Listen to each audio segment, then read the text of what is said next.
함께 인사해 보실까요? 나이는 숫자에 불과합니다. 네, 저보다 더 잘하시는 것 같아서 부끄럽네요. 지난 10월 10일에 아시아 여성 최초로 또 대한민국 최초로 한강 작가분이 노벨 문학상을 수상을 하였습니다. 한국에서 출생한 사람으로 노벨상은 세 번째인데요. 첫 번째는 1987년에 노벨 화학상을 받은 찰스 피터슨, 외국인인데 한국에서 출생해서 받았고, 2000년에 노벨 평화상을 받은 고 김대중 전 대통령이 있었고요. 또 이번에 한강 작가 이분이 노벨 문학상을 수상하게 되었습니다. 근데 이 한강 작가가 노벨 문학상을 받게 된 것이 좀 늦은 감이 있다라는 말들을 많이 하거든요. 진짜 받았었어야만 했는데 좀 많이 늦었다라고 이야기를 합니다. 사실 오랜 시간 전부터 한류의 열풍은 대단했거든요. 뭐 K-팝이라든지 음식이라든지 뭐 여행이라든지 그 한류는 전에부터 오래전부터 굉장히 인기가 있었습니다. 문학도 마찬가지입니다. 한국의 이 문학도 타국의 사람들에게 많은 사랑을 받았는데요.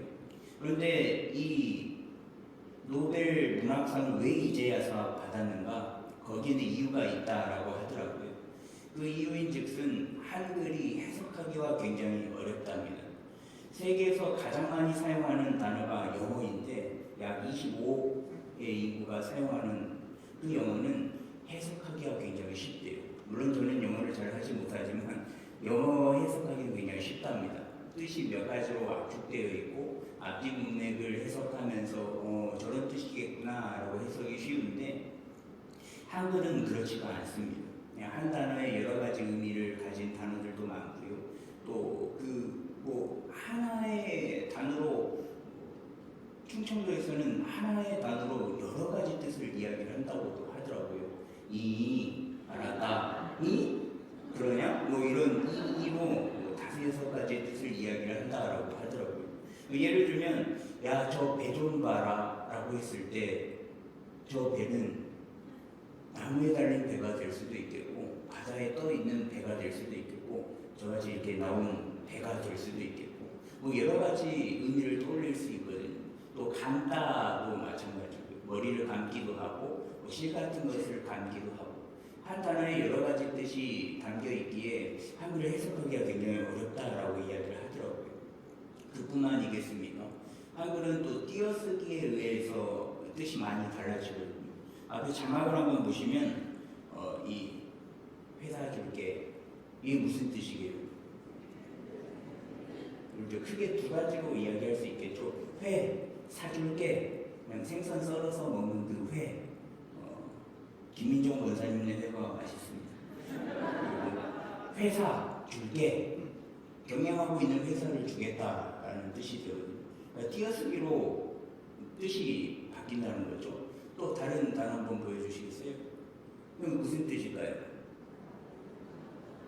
이것도 두 가지 뜻이겠죠. 사랑해 보고 싶어 라는 뜻이 될 수도 있고 사랑해보고 싶어 라는 뜻으로 해석할 수도 있겠죠. 하나를 건너뛰어버렸는데 그건 넘어가고요. 여튼 한글이 이렇게는 어렵습니다. 어떻게 띄어서 말하느냐 혹은 또 어떤 단어를 사용하느냐 앞뒤 문장에 의해서 뜻이 많이 달라지기도 하거든요.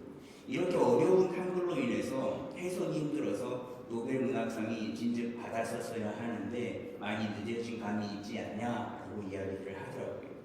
이 한글은 한국인이 듣고 보고 읽어도 우리가 나고 자란 이 나라에서 이야기를 해도 오해를 살 수도 있잖아요. 가끔 그렇게 해석이 완벽하지 않을 수도 있고 잘못 해석을 할 때도 있습니다.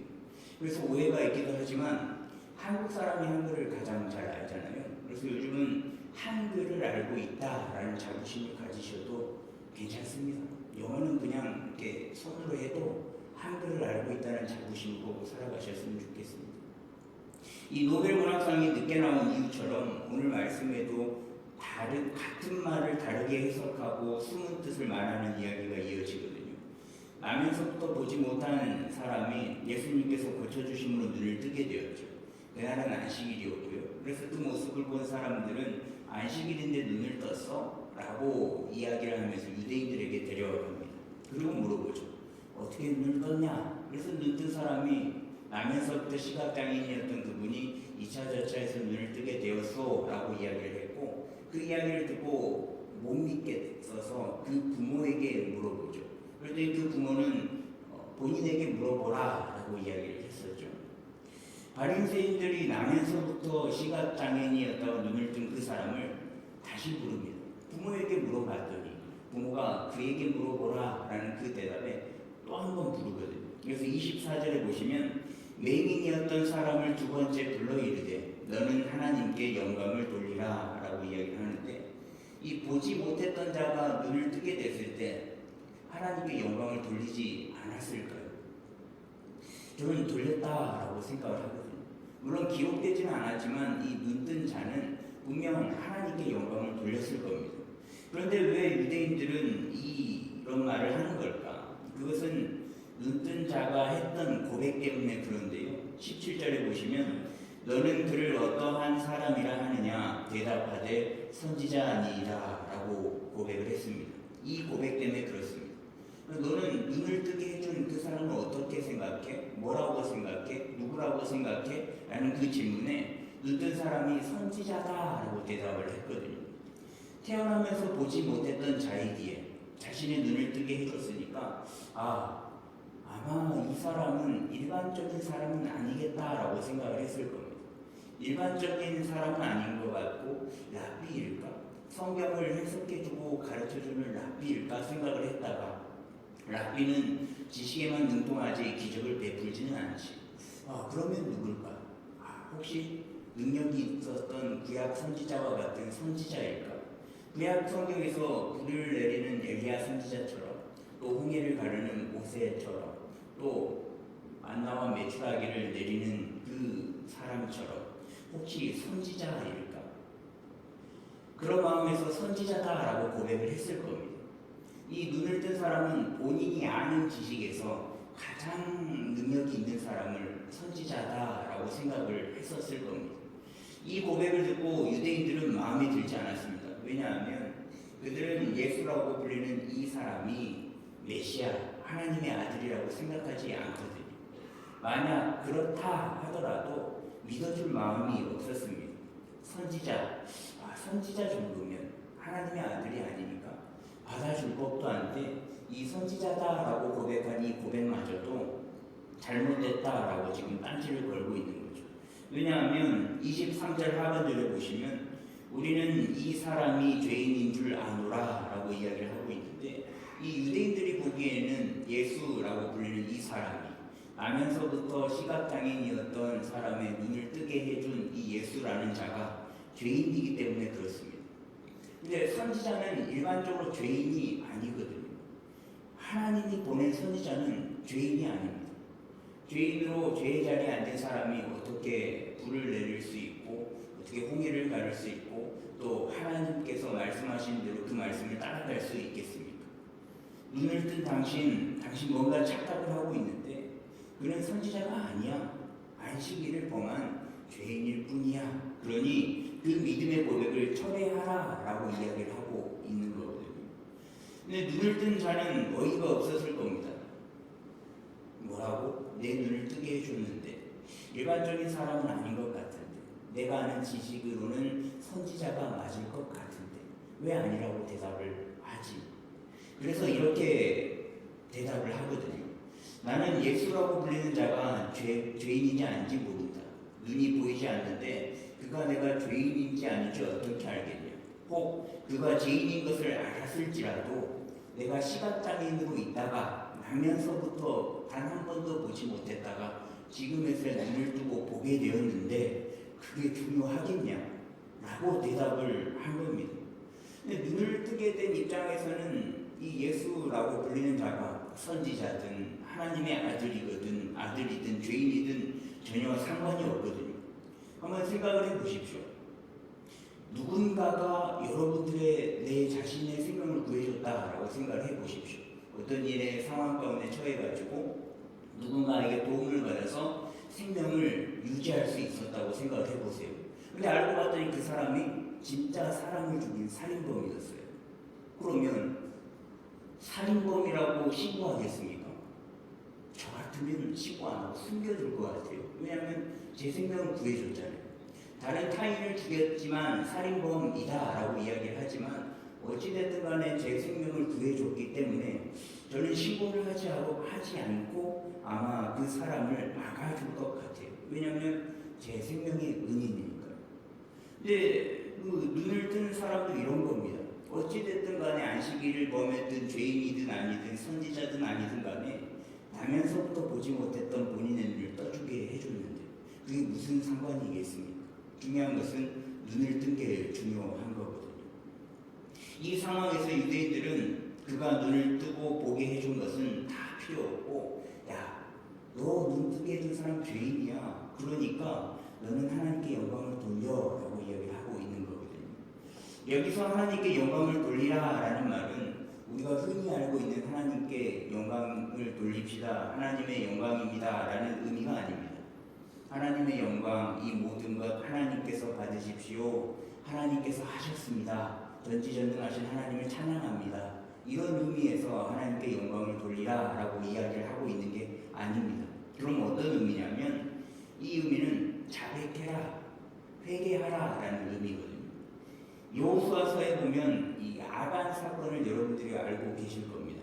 하나님께 드린 제물 가운데에 아간이 그 제물에 손을 대어서 제비를 뽑고 제비를 뽑아서 아간으로 발각이 됐잖아요. 아간이 뽑혔을 때 여호수아가 뭐라고 이야기를 하냐면 여호수아서 7장 19절 말씀을 다시 한번 읽어보겠습니다. 여호수아가 아간에게 이르되 내 아들아 청하노니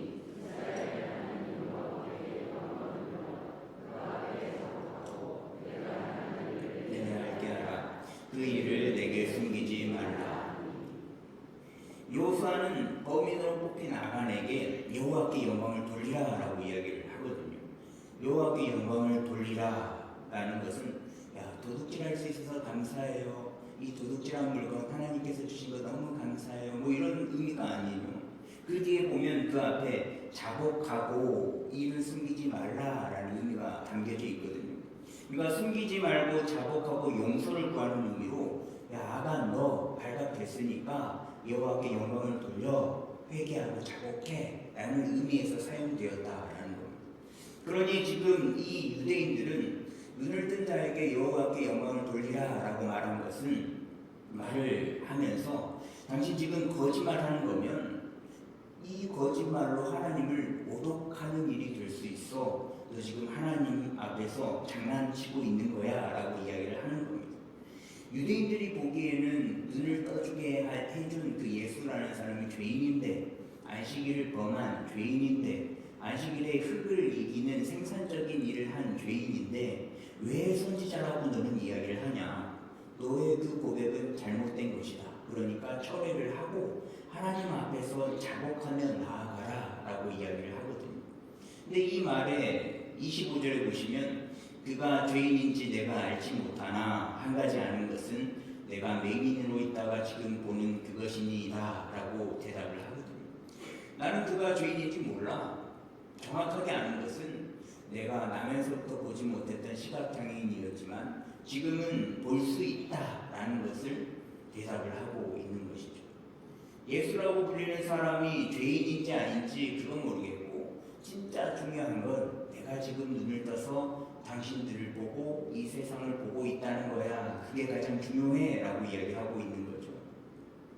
유대인들은 이 대답을 듣고 다시 원점으로 돌아갑니다. 그래서 처음부터 또 물어보거든요. 너가 뭐를 해서 눈이 떠졌냐? 그 사람이 어떻게 해서 네 눈을 떠주대? 나는 이미 다 말했다. 왜 또 물어보냐? 뭘 주고 싶냐? 했냐 마냐 어쩌냐 저쩌냐 이런 이야기들로 오늘 말씀이 끝이 나거든요. 유대인들은 눈을 뜬 자에게 너의 신앙 고백은 잘못됐으니까 여호와께 영광을 돌리라 자복하라 라고 이야기를 하고, 눈을 뜬 자는 눈을 뜬 것이 중요하기에 감사함으로 고백하고 하나님께 영광을 돌린다라는 말은 동일한데 그 뜻이 다르다라는 것을 오늘 말씀을 통해 알 수 있습니다. 여러분들은 이 말, 여호와께 하나님께 영광을 돌린다라는 말을 어떻게 사용하고 있으십니까? 맹인처럼 자신 진심을 다해서 진짜 감사하다, 하나님께서 하셨다 라는 의미로서 그 고백으로 사용하고 계신가요? 아니면 유대인들의 모습처럼 누군가의 죄를 들추기 위함으로 사용하고 있으신가요? 또 진심으로 하나님께 영광이라는 의미로 사용하고 계시는가요? 아니면 그저 습관처럼 모든 일에 하나님께서 하셨지, 하나님께 영광이지 라고 그러려니 하면서 사용하고 있으신가요? 누군가는 하나님께 영광을 돌립니다 라는 이 고백, 모든 것이 하나님의 은혜이기 때문에 고백하는 이들이 있습니다. 아마 여기에 계신 분들이 다수가 이렇게 말씀을 하실 거예요. 진짜 하나님이 아니면 이 일들이 이루어질 수 없는 일들이기에 하나님께서 하셨지, 하나님께서 영광 받으실 일이지, 하나님 참 감사하지, 그렇게 하나님께서 개입하시고 일해 주셨기 때문에 고백할 수 있거든요. 근데 반대로 누군가는 하나님께서 하셨다, 하나님께 영광을 돌린다라는 이 말을 거짓을 유지하기 위해서 사용하기도 한다라는 겁니다. 근데 이 거짓은 포괄적인 의미인데요, 누군가를 진짜 속이기 위해서 사용할 수도 있겠고요, 또 나를 드러내기 위함도 있을 겁니다. 또 아무렇지도 않게 무분별하게 뻔뻔한 모습으로 나타낼 때도 있겠고요. 여기 계시는 분들 중에서는 없겠지만 하나님의 일을 한다라고 하면서도 하나님의 이름은 말하지만 나는 꼭 드러나야 해, 분명 하나님의 이름으로 하지만 내가 했어 라는 마음에서 이 말을 하는 분들도 있다라는 겁니다. 근데 중요한 것은요, 하나님의 영광을 말하는 게 중요한 게 아닙니다. 하나님의 영광을 말하는 것이 중요한 것이 아니라 진실을 말하는 것이 중요하거든요. 속은 그렇지 않은 마음을 갖고 있으면서 입술은 하나님을 높이는 척을 한다면 그거는 진짜 하나님을 등한시 여기고 하나님을 기만하는 행위일 뿐입니다. 그 말로 하나님께서 진짜 영광 받으시지 않는다라는 거예요. 그러니 습관처럼 하는 그 고백은 사라져야 하거든요. 내가 진짜 하나님의 영광을 위해서 고백을 했는지, 진짜 감사해서 하나님께서 하셨다라는 그 믿음의 고백으로 이야기를 했는지, 아니면 다른 목적과 의도가 있어서 했는지를 정확하게 분별하고 이 고백을 해야만 한다라는 거예요. 그러면 어떻게 분별을 할 수 있을까요? 그 방법을 아시는 분이 계십니까? 그것은 이사야 말씀에 나와 있는데, 이사야서 35장 2절 말씀을 보시면 이 말씀이 기록되어 있거든요. 무성하게 피어 기쁜 노래로 즐거워하며 레바논의 영광과 갈멜과 사론의 아름다움을 얻을 것이라. 그것들이 여호와의 영광 곧 우리 하나님의 아름다움을 보리로다 라고 말씀하고 있습니다. 이사야 말씀에서는 이 여호와의 영광, 하나님의 영광을 하나님의 아름다움으로 표현한 이 본문 말씀이 있어요. 원수들을 벌하심으로 사막과 같은 광야와 같은 이스라엘 백성들에게 기쁜 노래를 즐거워하는 모습이 하나님의 영광을 보는 모습, 곧 사막에 피어난 아름다운 백합화처럼 아름다움을 보는 것이 하나님의 영광이다 라고 이야기를 하고 있거든요. 중요한 것은 하나님의 영광은, 이 아름다움은 본인만 딱 자기 자신만 보는 것이 아니다라는 겁니다. 사막에 백합화가 피어나서 아름다움을 보는 것은 그 길을 지나는 모든 사람들은 다 볼 수 있고 경험할 수 있는 일이거든요. 그러니까 하나님의 영광은, 하나님의 아름다움은 나 혼자만 독차지하는 것이 아니라 모든 사람이 함께 보고 경험하고 즐길 수 있는 거다라는 것을 의미하고 있습니다. 이 말씀에서 말입니다. 근데 이 말씀이 이스라엘 백성들에게만 적용되는 말씀이 아니고 지금 예배하고 있는 우리에게도 동일하게 적용되는 말씀이거든요. 하나님께 영광이 된다라는 것은 나만 본인만 누리는 게 아니라, 누군가만 누리는 것이 아니라 지정된 어떤 사람의 극한돼서 누리는 게 아니다라는 거예요. 누리되 지나가는 모든 사람은 누릴 수 있고요, 또 그 광경을 본 사람도 같이 누릴 수 있고요, 또 그 일들을 위해서 함께 기도해 준 사람들도 누릴 수 있고요. 그 모든 것이 함께한 사람들은 모두가 다 아름다움을 볼 수 있고 그 일을 경험할 수 있다라는 거예요. 이 모습이 하나님께 영광이 되는 모습이다라는 거예요. 모두가 다 누리는 모습, 이 모습이 곧 하나님께 영광이 되는 모습입니다. 2024년이 이제 며칠 남지 않았습니다. 며칠 남았게요? 13일 남았는데 지난 한 해를 돌아보면서 하나님의 영광이 되기 위해서 힘썼던 일들 한번 떠올려 보십시오. 올 한 해 1월부터 시작해서 내가 어떤 일에 힘썼지, 내가 하나님의 이름으로 또 이 일들을 했었지, 애썼지, 야 내가 그런 일들을 했었지 한번 생각을 해보십시오. 그리고 그 일들이 과연 진짜 하나님께 영광이 되었는지 한번 고민해 보십시오. 하나님께 영광이다라는 고백을 하면서 그 하나님의 영광, 곧 하나님의 아름다움을 나만 경험하고 나만 느꼈고 나만 체험했는지, 아니면 다른 이들과 함께 보고 함께 경험하고 함께 나눴는지를 한번 고민하고 생각해 보십시오. 하나님께 영광이라는 말로 내 욕심만을 채우지는 않았는지, 아니면 하나님께 영광이라는 말로 나의 의만을 나타내지는 않았는지 돌아보았으면 좋겠습니다. 물론 처음부터 그런 마음을 가지고 시작하는 분들은 없습니다. 저는 없다고 단언할 수 있어요. 최소한 예수 그리스도께서 나의 죄를 대속하여 주셔서 하나님의 자녀가 된 우리는 최소한 처음부터 나의 의와 나의 잘함, 나의 능력을 인정받기 위해서 시작한 사람은 없습니다. 단 한 명도 없을 거예요. 하나님의 자녀다라고 믿는 사람은요. 그런데 하다 보면, 일을 하다 보면, 성김과 봉사와 사역을 하다 보면 마음이 점점 더 조금씩은 바뀌거든요. 하다 보면 그렇지, 나니까 이 정도 하지, 내가 없으면 안 돼. 그래, 나 너무 잘한 것 같아. 나니까 되는 거야. 그런 마음이 들 때가 있어요. 저도 그런 일들이 있어요. 오늘 참 잘한 것 같네 라고 그 마음이 들 때가 있더라고요. 사람이니까 이런 마음이 드는 것은 굉장히 자연스러운 거거든요. 이런 마음이 든다고 해서 내가 죄인이어서 또 이랬네 막 이렇게 자책하지 않으셔도 돼요. 이건 너무나도 자연스러운 일입니다. 왜?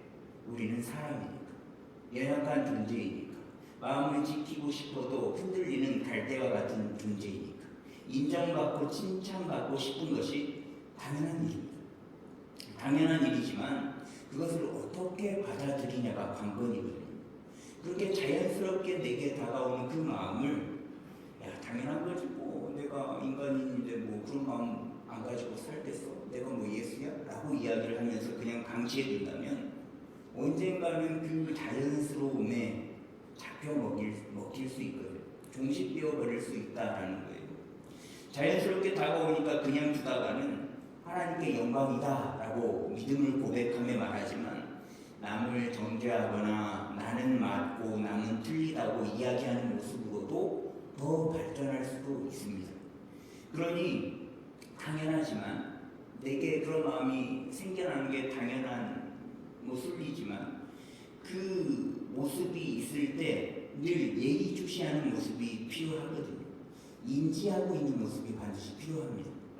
진짜 하나님의 영광을 위해서 하는지 말입니다.